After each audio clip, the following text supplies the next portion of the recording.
नमस्कार, आप देख रहे हैं राष्ट्र धर्म और मैं हूं आपके साथ काजल ठाकुर। कृषि कानूनों को लेकर किसानों का आंदोलन पिछले 3 महीनों से लगातार जारी है, लेकिन अभी तक सरकार और किसानों के बीच में कोई भी बात नहीं बन सकी है। 26 जनवरी के हंगामे के बाद एक बार फिर से ऐसा लगने लगा था कि किसान आंदोलन अब कुछ ही दिनों का मेहमान है, लेकिन गाजीपुर बॉर्डर से राकेश टिकैत के आंसुओं ने एक बार फिर से आंदोलन में जान फूंक दी। हालांकि किसानों का यह आंदोलन अब पिछले आंदोलन की तरह धारदार तो नहीं रहा है, लेकिन इसमें अब एक बार फिर जान फूंक राकेश टिकैत लगातार महापंचायत कर रहे हैं और वहीं किसान आंदोलन की गूंज अब जल्द ही पश्चिम बंगाल में भी सुनाई देगी, क्योंकि आने वाले दिनों में वहां पर विधानसभा चुनाव होने वाले हैं और सभी पार्टियां चुनाव प्रचार में जुटी हुई हैं। चुनाव प्रचार में बीजेपी सबसे बड़ी पार्टी बनकर उभर रही है और बीजेपी की रैलियों में भारी भीड़ भी इस समय देखने को मिल रही है। बीजेपी की इसी लहर को खत्म करने के लिए राकेश टिकैत ने पश्चिम बंगाल में महापंचायत का ऐलान कर दिया है, जिससे कि बीजेपी को इस महापंचायत में यह संदेश दिया जा सके कि जैसे किसान आंदोलन के चलते बीजेपी को पंजाब और राजस्थान के निकाय चुनाव में नुकसान उठाना पड़ा था, वैसा ही नुकसान उन्हें पश्चिम बंगाल में भी उठाना पड़ सकता है। दरअसल आगामी विधानसभा चुनाव को देखते हुए किसान संगठनों ने फैसला किया है कि बंगाल में पंचायतें की जाएंगी। रोहतक जिले के सांपला में किसान नेता राकेश टिकैत ने यह भी कहा कि हरियाणा, पंजाब, राजस्थान और उत्तर प्रदेश अब एक साथ आएंगे और पंचायतें इन सभी राज्यों में होंगी। साथ ही बंगाल में भी महापंचायत का आयोजन किसानों की तरफ से किया जाएगा। पूरे देश भर में हम पंचायतें करेंगे। हम जाएंगे, गुजरात में हम जाएंगे, महाराष्ट्र में भी हम जा रहे हैं। जहां पे हमारी पंचायत होनी है, लॉकडाउन हो गया 20 तारीख का, हमने दूसरी जगह रख दी हमने पंचायत। अकोला में 20 तारीख की पंचायत थी, लॉकडाउन हो गया, हमने दूसरी जगह रख दी। पंचायत जरूर करेंगे, सब जगह पूरे देश में पंचायत करेंगे।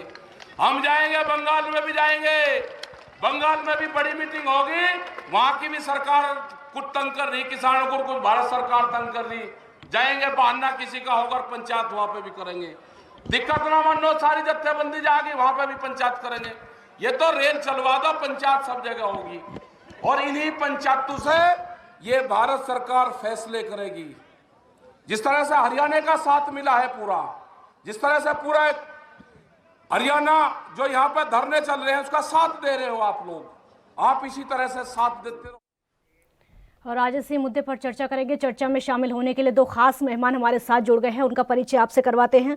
देवेंद्र प्रमुख बीजेपी की तरफ से अपना पक्ष रखेंगे, डंपी पहलवान किसान नेता हमारे साथ जुड़ गए हैं। आप दोनों का बहुत बहुत स्वागत है। सबसे पहला सवाल डंपी जी मेरा आप ही से होगा। अब तक तो सिर्फ दिल्ली के बॉर्डर पर किसान आंदोलन चल रहा था, लेकिन अब पश्चिम बंगाल में जहां पर चुनाव है, क्या दिखाना चाहते हैं? देखो, किसानों की लड़ाई भारतीय किसान यूनियन पहले से भी लड़ रही है। ब्राजील में भी लोगों के हकों की लड़ाई भारतीय किसान यूनियन ने लड़ी है और कश्मीर से कन्याकुमारी तक सभी किसानों की लड़ाई भारतीय किसान यूनियन आगे बढ़ चढ़ के और संयुक्त मोर्चा भी ये लड़ाई लड़ने का काम करेगा। देश के हर कोने में जहां भी किसान है वहां जाएंगे और अपने किसान भाइयों को जगाने का भी काम करेंगे और किसानों की लड़ाई लड़ने का भी काम करेंगे। पश्चिम बंगाल में भी किसान बहुत परेशान है, वहां भी जाके हम उन भाइयों की लड़ाई लड़ने का काम करेंगे। देवेंद्र जी, अब तक सिर्फ दिल्ली के बॉर्डर पर किसान थे, लेकिन अब पश्चिम बंगाल में भी नजर आएंगे। टेंशन बढ़ रही है क्या बीजेपी की? देखिए काजल जी, कोई टेंशन नहीं बढ़ी है बीजेपी की। बिल्कुल बीजेपी जिस तरह से थी उसी तरह से है और लोकतंत्र में सबका अधिकार है अपनी अपनी बात रखने का। किसान तक बात ठीक है, किसान भाइयों का भी ये देश है, उन्हें अपनी बात रखनी चाहिए और यहाँ तक मानते भी हैं, सरकार भी इस बात को मान रही है कि जिस तरीके से अब ये चीज जो चलाई जा रही है ये किसान आंदोलन नहीं हो सकता। इसमें क्लियर हो चुका है कि जो लाल किले पर झंडा किसी पंथ का फहरा दें और दूसरा जो बात कर रहे हैं कश्मीर की, कभी बात करते हैं पाकिस्तान की, कभी बात करते हैं चाइना की और आज बात करते हैं बंगाल की। तो कहीं ना कहीं देश की जनता समझ रही है 135 करोड़ लोगों का देश है ये, कोई 0.5 का नहीं है जो आधा % के भी चौथाई के हिस्सा के लोग इकट्ठा होकर जगह जगह ड्रामा कर रहे हैं। सारा देश समझ रहा है। किसान खुद खलियान ड्रामा करने वाले लोग कौन है? ड्रामा करने वाले लोग कौन है देवेंद्र जी? बिल्कुल क्लियर है, जो जिनकी जमीनें हिल चुकी हैं, जो सत्ता की जिनकी चूल जो बोलते हैं वो बिल्कुल ढीली हो चुकी हैं, वो किसान भाई को नहीं, सीधे साधे कुछ हमारे कुछ एक लोगों, बहुत 0.5 की मैंने जिक्र जो किया उसका भी कम हिस्सा के लोगों को बरगलाने का काम कर रहे हैं, जो धीरे धीरे समझते जा रहे हैं और अपने घर लौट गए। कई जो है किसान संगठन बीएन सिंह सरदार से लेकर भानु तक लेकर कई संगठन अपने अपने घर जा चुके हैं और वो समझ चुके हैं कि ये जो है किसान आंदोलन नहीं रहा है। देवेंद्र जी, अगर पश्चिम बंगाल में महापंचायत होती है, कोई दिक्कत है क्या बीजेपी को? कोई फर्क नहीं पड़ेगा काजल जी, मैं निश्चित कह रहा हूं। पश्चिम बंगाल छोड़िए, आप जहां का जी करें, चाहे कश्मीर में जाकर पंचायत करें, हाँ, चाहे पाकिस्तान में जाकर पंचायत करें, क्योंकि पंचायत जहां करने का तरीका था इन्होंने करके देख लिया, देश के दिल को इन्होंने छेद करके देख लिया। मैं किसान भाइयों की बात नहीं कर रहा, मैं उन लोगों की बात कर रहा हूं जो देश की संपत्ति को तोड़ते हैं, जो ट्रेनें रोकते हैं, जो सीधे साधे लोगों पर हमला करते हैं, जो ट्रैक्टर्स जवानों पर चढ़ाते हैं, जो 400 से ज्यादा सिपाहियों को घायल कर देते हैं, वो देश के सैनिक हैं, वे किसानों के बेटे हैं, वे किसानों के पुत्र हैं। और ये किसान लोग नहीं हो सकते इनमें इस तरीके की घटना करने वाले, कम से कम मैं गारंटी के साथ कह रहा हूं। डम्पी जी, किसानों की ताकत तो इस समय बॉर्डर पर दिखाई दे रही है ना, दिल्ली बॉर्डर पर किसान बैठे हुए हैं, वहां पर उनके किसानों की शक्ति बखूबी दिखाई दे रही है और हमने अब तक देख भी लिया किस तरीके से रैलियां हुई हैं। बंगाल में जाने की जरूरत क्या है, और वो भी चुनाव के समय? देखो जी, हमने पूरे देश में जाएंगे, जहां भी किसान है, कश्मीर से कन्याकुमारी तक, मैं आपको पहले ही बता चुका हूँ। और मेरे भाई साहब नहीं, लेकिन अब तक ऐसा नहीं था डम्पी जी, अब तक ऐसा नहीं था। अब तक तो सिर्फ बॉर्डर पर बैठे हुए थे। जैसे ही चुनाव आए हैं, आपने बंगाल का रुख करना शुरू कर दिया, बंगाल में जाएंगे, वहां पर महापंचायतें करेंगी। अब तक तो ऐसा नहीं था, अब तक तो सिर्फ शांतिपूर्ण तरीके से प्रदर्शन हो रहा था ना बैठ के बॉर्डर पर। अभी पहले तो हमारी पंचायत राजस्थान में है, पहले तो हम राजस्थान में पंचायत करेंगे, फिर हम गुजरात में पंचायत करेंगे, उसके बाद हम पश्चिम बंगाल भी जाएंगे, देश के हर कोने में जहां जरूरत पड़ेगी। और ये इन्होंने देख भी लिया, पंजाब में इन लोगों का क्या अर्थ हुआ अभी इलेक्शन में क्या हुआ पंजाब में। और ये पाकिस्तान जाने की बात कर रहे हैं ना, पाकिस्तान हम नहीं जाएंगे, पाकिस्तान तो हमारे प्रधानमंत्री जी जाएंगे, वो जाते बिरयानी खाने पाकिस्तान, हम किस लिए जाएंगे? किसान देश का पेट भरने का काम करता है, किसान अन्नदाता है, और किसान के बच्चे सीमा पर सुरक्षा देने का काम करते हैं। तो किसान ने तब भी देश पे आपत्ति आई है, सन 1965 की बात हो, तब भी देश पे आपत्ति आई, किसान ने बढ़कर देश का साथ दिया है और देश को आगे बढ़ाने का काम किया है। डम्पी जी, आरोप लग रहा है कि आप बंगाल में जाकर मतदाताओं को भड़काने की कोशिश करेंगे। नहीं, हम तो अपने अधिकार मांगेंगे, हम कहीं भी मतदाता को क्यों भड़काएंगे? मतदाता खुद समझ चुका है, मतदाता अभी पंजाब में भी समझ चुका है, हर जगह यही हाल होगा। अगर वहां पर बीजेपी के नेताओं की हार होती है, अगर वहां पर बीजेपी के जो कैंडिडेट हैं उनकी हार होती है, तो क्या आंदोलन सफल होगा? देखो जी, मैं आपके चैनल के माध्यम से एक बात बताना चाहता हूं, हमारा काम सत्ता उठा के बदले में सत्ता बैठाने का हमारा काम नहीं है। हमारा काम अपने हकों के लिए लड़ना है, हम अपने हकों की लड़ाई लड़ रहे हैं। और हम ठीक है, बीजेपी का कहना है कि कुछ ऐसे लोग हैं जो कि किसान आंदोलन को आकर भड़का रहे हैं और किसान भी उसमें शामिल हैं, उनको मना नहीं किया जा रहा है। कई राजनीतिक दल हैं जिनको मंच दिया जा रहा है। और ये भाई साहब कह रहे थे ना कि जिनकी जमीन बिकी हुई है, मैं अपनी बताता हूं, मेरे खुद 20 एकड़ जमीन आती है, हम खेती करते हैं सभी, हमारी किसी की जमीन बिकी हुई नहीं है। जवाब दीजिए देवेंद्र जी। ये लड़ाई हर किसान और कमेरे की लड़ाई है। काजल जी, मुझको आवाज कम मिल रही है, हमारे मित्र की पहलवान जी की आवाज नहीं मिल पा रही। उनका कहना है कि मैं बता रही हूँ उनका सवाल, मैं आपको बता रही हूँ। उनका कहना है कि आपका आरोप लग रहा है कि जमीन बिकी हुई है, लेकिन उनकी खुद की जमीन है जिस पर वो खेती करते हैं। देखिए, जमीन जो है वो किसान की जमीन है, इसमें तो कोई संशय है ही नहीं। जमीन तो सब लोगों की है, जमीन तो हमारी भी है, आप लोगों की भी है, हम भी तो किसान से ही परिवार से हैं, हम कोई अलग से थोड़ी है। इस देश में 65 से 70% की आबादी जो है वो खेत खलियान और किसान की तो है, बड़ा हिस्सा किसान ही तो है। और सरकार ने जो काम किया वो किसान के हितों में तो किया। हम तो कहने पल्लवी जी बार-बार, अगर किसान हित में किया होता तो क्या आंदोलन हो रहा होता? अगर किसान हित में किया होता, तकरीबन 3 महीने का वक्त होने वाला है, दिल्ली बॉर्डर पर किसान बैठे होते। आंदोलन को तो क्लियर कर रहे हैं हम लोग। आप किसान, मैंने 65-70 जो % की बात की है वो 135 करोड़ लोगों की आबादी के हिसाब से की है। कितने लोग आंदोलन में बैठे हैं? जरा अपना कैमरा चलाकर देखिए। मैं फिर कह रहा हूं, आपको दोहराना चाहता हूं कुलवी जी, आंदोलन में किसान नहीं है, नेता है। और वो नेता नहीं, लेकिन किसानों का तो बार बार यही कहना होता है ना कि जो अलग के लोग हैं उनसे उनका कोई मतलब ही नहीं है। हमने 26 जनवरी को देख लिया, 26 जनवरी में जितनी हिंसा फैली, किसानों ने तो उससे किनारा कर लिया था। किसान नेता तो उससे दूर हट गए थे कि हमें तो कुछ पता ही नहीं, हमने तो शांतिपूर्ण तरीके से रैली की है। किसान तो इसको स्वीकार करने को तैयार नहीं है ना। देखिए, आपके चैनल्स के माध्यम से गारंटी किसकी थी? आपके चैनल्स नहीं थे क्या उस समय, जिस समय वहां दिल्ली पुलिस ने सवाल किए थे? दिल्ली कमिश्नर ने वहां जो वो सबको पता है, वो सबको पता है देवेंद्र जी, वो सबको पता है किस तरीके से किसान संगठनों ने वहां पर कहा था। किसान संगठन के जो नेता हैं उन्होंने वहां पर कहा था कि 26 जनवरी को ट्रैक्टर मार्च शांतिपूर्ण तरीके से होगा, लेकिन वह ऐसा नहीं हुआ और किसानों ने जिम्मेदारी भी नहीं ली। उन्होंने साफ कहा कि पता ही नहीं कौन लोग थे वो। और दूसरी बात मैं क्लियर कर देना चाहता हूं कि किसानों ने ये भी जब ये धरना शुरू हुआ था, ये भी बात हुई थी कि यहाँ किसी पार्टी का कोई नेतृत्व तो नहीं दिया जाएगा, किसी पार्टी को मंच नहीं दिया जाएगा। ठीक है, इसका जवाब ले लेते हैं डम्पी जी से। किसानों ने साफ कहा था कि किसी भी राजनीतिक दल को कोई मंच नहीं दिया जाएगा, लेकिन अब ऐसा होता हुआ नहीं दिख रहा है। जवाब दीजिए। किस नेता को मंच दिया गया मैडम? किसी नेता को मंच नहीं देते। हम बात करें गाजीपुर बॉर्डर की। किस नेता को नहीं दिया है? किस नेता को मंच नहीं दिया, पहले आप ये बताइए। मंच नहीं देते, हम किसी को माइक ही नहीं देते। क्या अभय चौटाला वहां पर नहीं पहुंच रहे? अभय चौटाला वहां पर नहीं पहुंच रहे हैं? सीएम केजरीवाल वहां पर नहीं पहुंचे थे? दिल्ली के स्वास्थ्य मंत्री वहां पर नहीं पहुंचे थे? लेकिन मंच उत्तराखंड के कई कांग्रेस नेता क्या बॉर्डर पर नहीं पहुंचे थे? हाँ, मंच नहीं दिया जा रहा किसी को भी। सभी नीचे बैठ के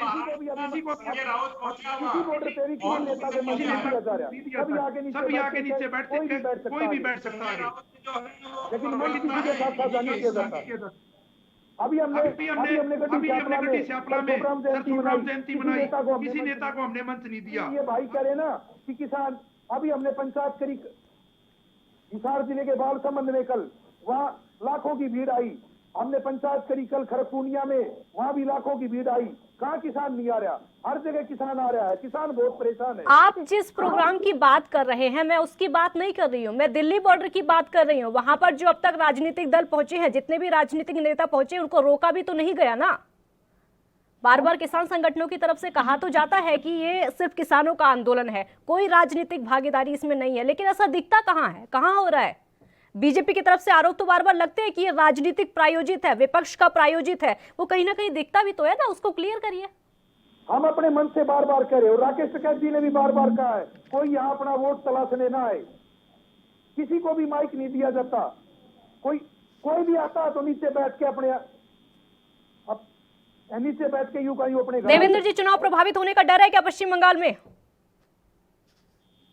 देखिए काजल जी, मैं तो स्पष्ट कह रहा हूँ, मैंने तो कई स्टेटों का नाम लिया अपना, पश्चिम बंगाल के। अभी ये जिक्र कर रहे थे हमारे मित्र, इन्होंने पंजाब का भी जिक्र किया है। ये लोकतंत्र है, जब जीतते हैं इसमें हारते बराबर चलते हैं, गलतफहमी में है। और ये अपना जो है, जिस तरीके से मैं कह रहा हूँ कि किसान नहीं हो सकते जो जाकर बंगाल में चुनाव की बात करेंगे, क्योंकि वो दिल्ली में बैठे हैं कि दिल्ली ये कैसे अंदाजा आप लगा सकते हैं देवेंद्र जी? ये अंदाजा आप कैसे लगा सकते हैं कि जो वहां पर पहुंचेंगे वो किसान नहीं हो सकते? जो ट्रैक्टर मार्च 26 जनवरी को निकाल रहे थे वो भी तो किसान ही थे ना। आप कैसे अलग कर सकते हैं कि जो वहां पर पहुंचेंगे वो किसान नहीं होंगे?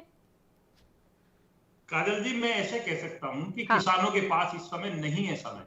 वो अपने खेत खलियान में बहुत मेहनत कर रहा है। उसकी जो फसल है, रबी की फसल अनाज की, वो तैयार होने जा रही है। उसकी गन्ने की जो फसल है वो मिलों पर डाली जा रही है। और जो आलू से लेकर प्याज से जिनकी खुदाई नलाई का कार्य चल रहा है, बहुत बड़ी संख्या में किसान अपने कार्य पर लगा हुआ है। मैं फिर आपको स्पष्ट कर देना चाहता हूं कि कुछ लोग इसमें मैनेज हुए हैं पार्टियों के, जो किसान। बॉर्डर पर कौन बैठा है फिर? बॉर्डर पर कौन है फिर देवेंद्र जी? अगर किसान खेतों में काम कर रहे हैं, अगर किसान खेतों में फसल लगा रहे हैं, बॉर्डर पर कौन है फिर? बॉर्डर पर आप देख रहे हैं, जब केजरीवाल जी जाएंगे तो वहां आपके जिंदा नारे लगेंगे। जहां वहां जाकर वहां उप मुख्यमंत्री बात कर रहे हैं, कभी वहां कांग्रेस के लीडर और प्रदेश अध्यक्ष जाकर वहां भाषण दे रहे, तो कांग्रेस के कार्यकर्ता जाएंगे। महाराष्ट्र लोकदल के कार्यकर्ता जाएंगे, वहां वामपंथी जाएंगे। वहां पश्चिम बंगाल कौन जाएगा? वो जाकर कांग्रेस की पश्चिम बंगाल कौन जाएगा? पश्चिम बंगाल कौन जाएगा? क्योंकि किसानों की तरफ से कहा गया, राकेश टिकैत की तरफ से कहा गया कि वहां पर किसान जाएंगे और महापंचायत करेंगे। कौन जाएगा? आपको क्या लग रहा है? पश्चिम बंगाल में किसान कोई नहीं जाएगा, अगर जाएगा तो वो नेता जाएंगे जिन्हें अपनी जमीन की तलाश है, और कोई नहीं जाएगा। मैं बिल्कुल स्पष्ट कह रहा हूं काजल जी, बिल्कुल डंके की चोट पर। किस आधार पर आप बोल रहे हैं? किस आधार पर आप बोल रहे हैं? क्योंकि राकेश टिकैत खुद कह चुके हैं महापंचायत करेंगे किसान वहां पर जाकर, और ऐसे नहीं जाएंगे, ट्रैक्टर पर सवार होकर जाएंगे। ये किस आधार पर आप बोल रहे हैं कि वहां पर किसान नहीं जाएंगे, दूसरे लोग जाएंगे? मैं राकेश टिकैत जी के लिए ज्यादा नहीं कह सकता। मैं उनके गृह जनपद से, उनकी उसी जमीन से जहां से राकेश भी वहां निवास करता हूं, वही भी मेरी जन्म और कर्म भूमि है। यहाँ के लोग नहीं जा रहे हैं, मैं क्लियर कर रहा हूँ आपको। आप सिसौली उनका गांव है, मुजफ्फरनगर में वहां के वीडियो आप देख रहे हैं। ठीक है, एक ब्रेक यहाँ पर लेना होगा। ठीक है, किस आधार पर आप बोल रहे हैं कि किसान वहां पर नहीं जाएंगे, वहां पर दूसरे लोग जाएंगे जो कि चुनाव को प्रभावित करेंगे? यही सवाल पूछेंगे। एक छोटा सा ब्रेक यहाँ पर लेते हैं, जल्द हाजिर होंगे।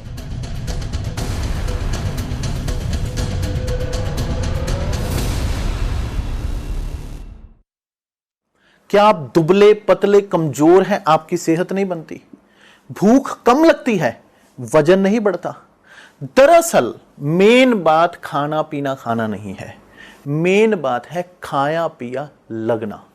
और अगर खाया पिया लगेगा ही नहीं तो सेहत बनेगी कैसे?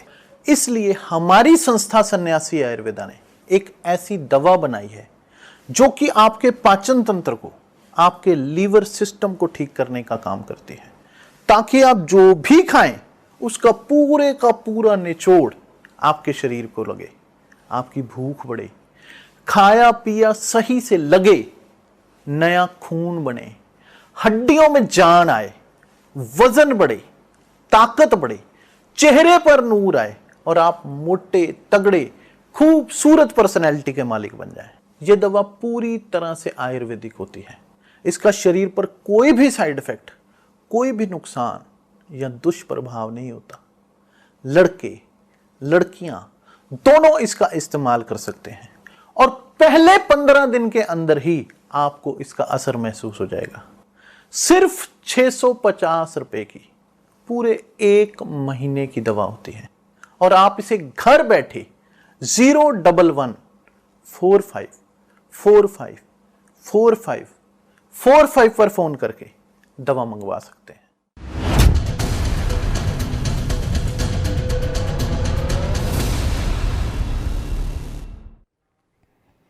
ब्रेक के बाद राष्ट्रधर्म में एक बार फिर स्वागत है आपका। तो चर्चा की शुरुआत करेंगे और मेरा सवाल डंपी जी आपसे होगा। राकेश टिकैत की तरफ से कहा गया था कि पश्चिम बंगाल के जो किसान हैं वो परेशान हैं, उनकी मदद करने के लिए वहां पर जा रहे हैं, उनकी आवाज उठाने के लिए वहां पर जा रहे हैं। अगर पश्चिम बंगाल के किसान परेशान हैं तो वो फिर दिल्ली बॉर्डर पर क्यों नहीं पहुंचे?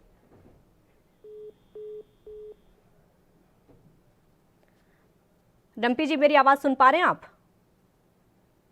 लगता संपर्क हमारा उनसे नहीं हो पा रहा। देवेंद्र जी से मेरा अगला सवाल होगा, अगर आपको चिंता नहीं है तो फिर क्यों बार बार डर सता रहा है? क्योंकि यहाँ भी लगातार प्रदर्शन हो रहा है, पहले भी कई बार प्रदर्शन हो चुका है।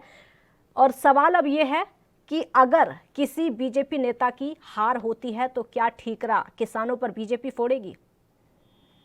देवेंद्र जी। बिल्कुल नहीं अदर जी, ना तो कहीं कोई हार का डर सता रहा है, नहीं, क्योंकि चुनाव प्रचार हम देख रहे हैं ना, चुनाव प्रचार हम देख रहे हैं ना, बहुत ज्यादा बढ़ चढ़कर अमित शाह वहां पर पहुंच रहे हैं, जेपी नड्डा वहां पर पहुंच रहे हैं, जो आपकी पार्टी के स्टार प्रचारक है लगभग सभी पश्चिम बंगाल में दिखाई दे रहे हैं। एक चीज और मैं क्लियर करूंगा आपकी जानकारी के लिए। वैसे तो काजल जी आपको पता है कि भारतीय जनता पार्टी की जो पृष्ठभूमि है वो बहुत शानदार है। बड़े से छोटा नेता पूरी मेहनत के साथ चुनाव को, नहीं मेहनत तो लगभग नहीं, वो उसमें कोई डाउट नहीं है। बीजेपी की जो स्टार प्रचारक है, मेहनत तो लगभग हर राज्य में दिखाई जाती है, चाहे वो यूपी हो, बिहार हो, और आप पश्चिम बंगाल में देख रहे हैं। बात यह है कि अगर नेता हार जाते हैं आपकी पार्टी के तो क्या किसानों पर ठीकरा फोड़ा जाएगा?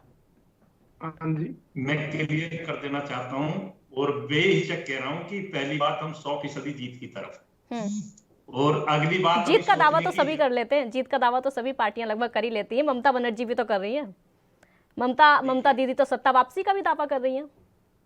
हाँ बिल्कुल कर रही हैं काजल जी, लेकिन वहां चैनल्स के माध्यम से आपने देखा है कि जो आदमी जिसके पास खोने के लिए कुछ नहीं, शिवा पाने के लिए भारतीय जनता पार्टी अपने आप को स्थापित करते हुए वह पाना ही पाना है, कहीं खोने की स्थिति में हम नहीं है। ममता दीदी का डर सच्चा है, ममता दीदी को पता है कि उनका किला निश्चित ढहना है, और जिसका किला ढहना तय है, टेंशन उसकी है, ना कि हमारी।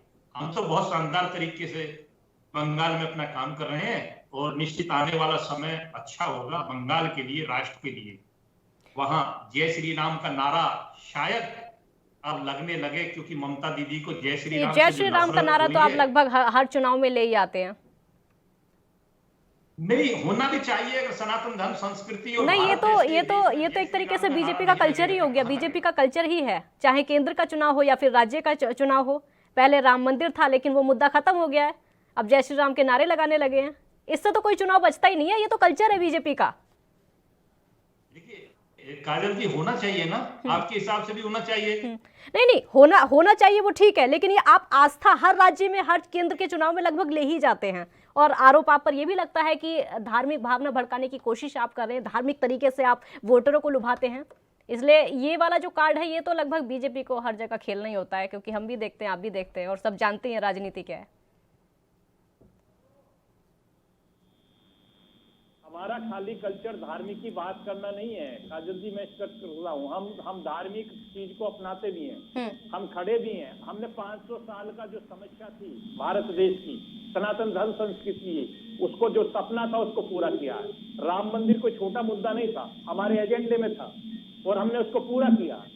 इसलिए आप जो है इसे हमारा खाली स्टंट नहीं हो सकता, और पार्टियों की तरह हम दिल से बात करते हैं। 370 की बात करी, 35A की बात करी, ये धार्मिक मुद्दा नहीं था हमारा, ये धार्मिक मुद्दा नहीं था, ये हमारा लक्ष्य था जिसको हमने पूरा किया। हमारा एक वादा था, हमने पूरा किया। काजल जी, बंगाल चुनाव किसानों का अगला टारगेट दिखाई दे रहा है, कोई इंतजाम किया है? किसानों का नहीं है, मैं स्पष्ट कर रहा हूँ। बंगाल में किसानों का है। राकेश टिकैत ने कहा है किसान वहां पर पहुंचेंगे। देखिए, राकेश टिकैत जी का मैं सम्मान करता हूँ, अच्छे नेता हैं, किसान नेता हैं, और वो अपनी राजनीति करते हैं। किसान नेता के साथ साथ वो राजनेता भी हैं। राजनेता इसलिए हैं कि 2 चुनाव उन्होंने फाइट किए हैं, इसलिए खाली किसान नहीं है। और उनको अच्छी ये लैंग्वेज है, उनके पास ये भाषा है कि जो जरूरत है वो बोलना है। आज वो उसका लाभ पूरा उठा रहे हैं। जब उन्हें जरूरत पड़ती है किसान की तो किसान बन जाते हैं, जब उन्हें राजनीतिक मंच की जरूरत है तो वो राजनीतिक भाषण देते हैं। उसमें मैं ज्यादा कटाक्ष नहीं करना चाहता, ना पटाक्ष उसका करना चाहता। ठीक है, डम्पी जी से मेरा अगला सवाल होगा। डम्पी जी, बयान राकेश टिकैत का है, उन्होंने साफ तौर पर कहा है कि बंगाल के किसान परेशान हैं, उनकी परेशानियों को उठाने के लिए, उनकी आवाज को उठाने के लिए किसान वहां पर महापंचायत करेंगे। लेकिन सवाल अब यह है, अगर पश्चिम बंगाल के किसान परेशान हैं तो वो फिर क्यों नहीं पहुंचे दिल्ली बॉर्डर पर, वो क्यों नहीं बैठे यहाँ पर? काजल जी, मैं आपको बताना चाहूंगा, दिल्ली बॉर्डर पर तो अभी बंगाल की हर जगह से इतनी बड़ी संख्या होनी चाहिए थी। जो ये रेल बंद करी गई है, ये कोरोना की आड़ में जो ट्रेनें बंद की गई हैं, ये कोरोना की आड़ ले गए बीजेपी सरकार ने। नहीं तो यहाँ इतनी बड़ी तादाद होती कि आप तो लिमिट तो आपने कोई रखी नहीं है ना डम्पी जी, लिमिट तो आपने कुछ रखी नहीं है। यहाँ पर तो कई लाख किसान पहुंच चुके हैं, अगर थोड़े से पश्चिम बंगाल के भी आ जाते तो थोड़ी दिक्कत थोड़ी थी। लिमिट तो कुछ भी नहीं है, यहाँ पर तो अनलिमिटेड किसान आ ही रहे ना, किसी को रोका नहीं जा रहा, सबके लिए दरबार खुले। बीजेपी से ये कह रहे थे काजल जी, मेरे भाई यहाँ किसान नहीं है। ये 1 लाख ट्रैक्टर दिल्ली के चारों तरफ खड़ा है, ये किसान का या किसी उद्योगपति के ट्रैक्टर हैं ये? हाँ, इसमें सभी किसान हैं। आप जाके अपने कैमरे के माध्यम से दिखाओ। जैसे आप टीकरी बॉर्डर पे देखोगे 20 किलोमीटर लंबा जाम है, वो ट्रैक्टर किसके हैं? किसानों के हैं, किसके हैं ये भाई किसान को गाली देने का काम कर रहे हैं। इनको ये पता होना चाहिए। वहां जाके देखो, हमारे बूढ़े बुजुर्ग 80-80, 90-90 साल के वहाँ ट्रैक्टर। पश्चिम बंगाल में आप पहुंचेंगे, पश्चिम बंगाल में आप जाएंगे, वहां पर महापंचायतें करेंगे। उम्मीद है कि आंदोलन खत्म हो जाएगा, उम्मीद है कि कृषि कानून रद्द हो जाएंगे, उम्मीद है कि जिन मांगों को लेकर किसान लगातार बैठे हुए हैं वो पूरी हो जाएंगी। पश्चिम बंगाल में जाकर ताकत ही तो दिखाई जाएगी वहां पर, यही तो दिखाने जा रहे हैं। हम पूरे देश में जाएंगे, हम पश्चिम बंगाल में भी जाएंगे, हम कश्मीर में भी जाएंगे, हम कन्याकुमारी किस उम्मीद के साथ, किस उम्मीद के साथ, ये बताइए किस उम्मीद के साथ वहां जा रहे हैं आप? अत्याचार हम हर जगह जाएंगे।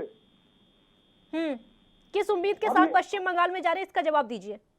अभी आप एक बात तो, हम इस उम्मीद के साथ जा रहे हैं, इनका चेहरा बेनकाब हो चुका है, बीजेपी का चेहरा बेनकाब हो चुका है, लोग इनको समझें। लोगों को समझाएंगे वहां पर, लोगों को समझाएंगे, क्या क्या कहेंगे, क्या कहेंगे लोगों को, क्या कहा जाएगा कि बीजेपी को वोट मत दो, ममता दीदी को वोट दो? नहीं, अभी आप एक बात बताओ, ये किसान को अन्नदाता भी कहने का काम करते हैं, और जैसे 70% आबादी इस देश में किसान की बता रहा, अभी मेरे भाई नहीं, मुझे इसका जवाब दीजिए, आप कैसे समझाएंगे किसानों को, कैसे समझाएंगे पश्चिम बंगाल में जाकर, वहां पर कैसे केंद्र सरकार का चेहरा बेनकाब करेंगे, क्या तकनीक होगी वो?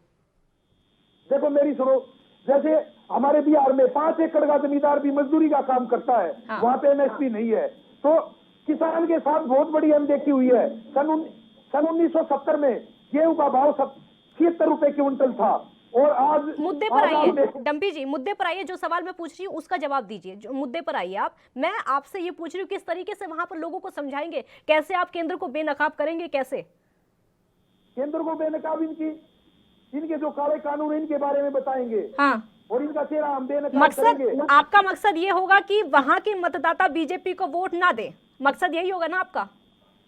हमारा मकसद ये नहीं है, हमारा मकसद सत्ता को समझा, ठीक है। देवेंद्र जी से मेरा अगला सवाल होगा। देवेंद्र जी, किसानों की महापंचायत वहां पर इसलिए हो रही है ताकि किसानों को समझाया जा सके, केंद्र का चेहरा बेनकाब किया जा सके। काजल जी, एक बात बताइए, आप दिल्ली से अच्छी जगह या दिल्ली से समझदार जगह इस देश में कौन सी हो सकती है? बंगाल तो सही जगह उन्होंने सही जगह चुनी है ना, जगह तो उन्होंने सही चुनी है, वहां पर चुनाव हो रहे हैं, वहां पर लोगों को समझाया जाएगा, केंद्र का चेहरा बेनकाब किया जाएगा, बीजेपी हार जाएगी। जगह चुनने में गलती क्या है? नहीं, हमारे लोकतंत्र में सभी को हक है प्रदर्शन करने का, जहां चाहे वहां प्रदर्शन कर सकते हैं। हाँ, बिल्कुल करिए, लेकिन प्रदर्शन के तरीके से, एक लोकतंत्र की गरिमा संविधान की जो बनानी है, लॉ एंड ऑर्डर, ऐसे नहीं कि आप जो है हमारे पूर्वजों के उस स्वाभिमान को, जो सबसे बड़ा पर्व है 26 जनवरी को, किसी पंथ का झंडा लगा दें। मैंने फिर दोहराना चाहता हूँ, ट्रैक्टर्स के माध्यम से खत्म हो गया वो। देवेंद्र जी, वो मुद्दा खत्म हो गया, 26 जनवरी वाला मुद्दा खत्म हो गया, पश्चिम बंगाल का शुरू हो गया है, क्योंकि आप भी तो चुनाव में वहीं पहुंच रहे हैं, किसानों का भी नया मुद्दा शुरू हो गया। पश्चिम बंगाल पे मैं स्पष्ट कर चुका हूं, आपको फिर कह रहा हूं मैं, काजल जी, पूरी तरह इन लोगों की छूट है। मैं फिर कह रहा हूं, खेत खलियान में किसान अपना काम कर रहा है। जो राजनेता पश्चिम बंगाल जाना चाहते हैं वो किसान बनकर ना जाए, वो किसी पार्टी के कार्यकर्ता बनकर जाए, जैसे भारतीय जनता पार्टी के कार्यकर्ता वहां काम कर रहे हैं, यहाँ से भी जा रहे हैं लोग, ये भी जाए ईमानदारी से। टेंशन कहीं ना कहीं दिख रही है, ठीक है, किसानों को बदनाम क्यों कर रहे हैं? ठीक है, टेंशन कहीं ना कहीं दिख रही है। बहुत बहुत शुक्रिया आप दोनों का इस चर्चा में शामिल होने के लिए। तो महापंचायत का आयोजन पश्चिम बंगाल में किया गया है, क्योंकि पश्चिम बंगाल में विधानसभा चुनाव है, बीजेपी वहां पर जमकर प्रचार कर रही है। बीजेपी के जो स्टार प्रचारक हैं वो इस समय पश्चिम बंगाल में पहुंचे हुए हैं, चाहे वो जेपी नड्डा हो या फिर अमित शाह हो। लेकिन इसी बीच ने राकेश टिकैत ने कह दिया है कि वहां पर जाएंगे ट्रैक्टर पर सवार होकर और महापंचायत करेंगे, जिसकी वजह से कहीं ना कहीं बीजेपी को डर सता रहा है। राष्ट्रधर्म में फिलहाल इतना ही। आप देखते रहिए ANB न्यूज़। नमस्कार।